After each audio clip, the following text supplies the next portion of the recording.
umat Kristen wajib disunat? Pertanyaan tentang sunat sering muncul, terutama ketika membahas hubungan antara iman Kristen dan hukum Taurat. Ada yang beranggapan bahwa karena sunat diperintahkan Allah kepada Abraham dan bangsa Israel, maka orang Kristen pun seharusnya melakukannya. Namun, Alkitab memberikan jawaban yang jelas dan mendalam mengenai hal ini. Sunat pertama kali diperintahkan Allah kepada Abraham sebagai tanda perjanjian antara Allah dan keturunannya. Sunat bukan sekadar tindakan medis, melainkan simbol ketaatan dan identitas umat pilihan dalam perjanjian lama. Bagi bangsa Israel, sunat adalah tanda lahiriah bahwa mereka adalah umat perjanjian Allah. Masalah muncul ketika Injil mulai diberitakan kepada bangsa-bangsa non-Yahudi. Sebagian orang Yahudi yang telah menjadi Kristen menuntut agar orang-orang non-Yahudi juga disunat supaya benar-benar diterima sebagai umat Allah. Disinilah para rasul, khususnya Paulus, menegaskan ajaran penting tentang keselamatan.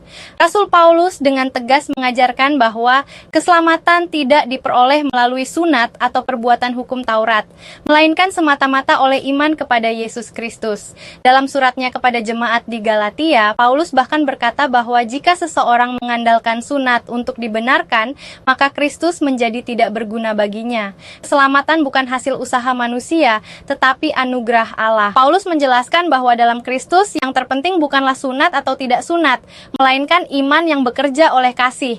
Artinya, identitas orang percaya tidak lagi ditentukan oleh tanda fisik pada tubuh, tetapi oleh hubungan iman dengan Kristus yang hidup. Lebih jauh lagi, Alkitab berbicara tentang sunat hati. Sunat sejati menurut perjanjian baru adalah pembaruan batin, ketika hati manusia dipotong dari dosa dan diperbarui oleh Roh Kudus. Inilah karya Allah yang tidak dapat dilakukan oleh ritual apapun. Sunat lahiriah hanyalah bayangan. Realitasnya digenapi di dalam Kristus. Dalam sidang rasuli di Yerusalem, para rasul dan penatua juga mengambil keputusan penting.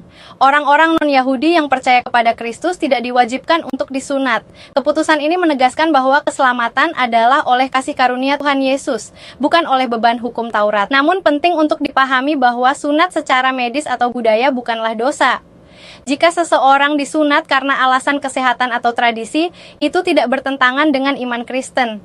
Yang ditolak Alkitab adalah menjadikan sunat sebagai syarat keselamatan atau dasar pembenaran di hadapan Allah. Kesimpulannya sangat jelas, umat Kristen tidak diwajibkan untuk disunat. Identitas orang percaya bukan terletak pada tanda lahiriah, melainkan pada iman kepada Yesus Kristus. Yang Allah kehendaki adalah hati yang diperbarui, hidup yang taat, dan iman yang berbuah dalam kasih. Sebagai orang percaya, kita dipanggil bukan untuk kembali kepada simbol lama, tetapi untuk hidup dalam kebebasan yang telah diberikan Kristus, kebebasan untuk mengasihi Allah dan sesama dengan hati yang telah disunat oleh Roh Kudus.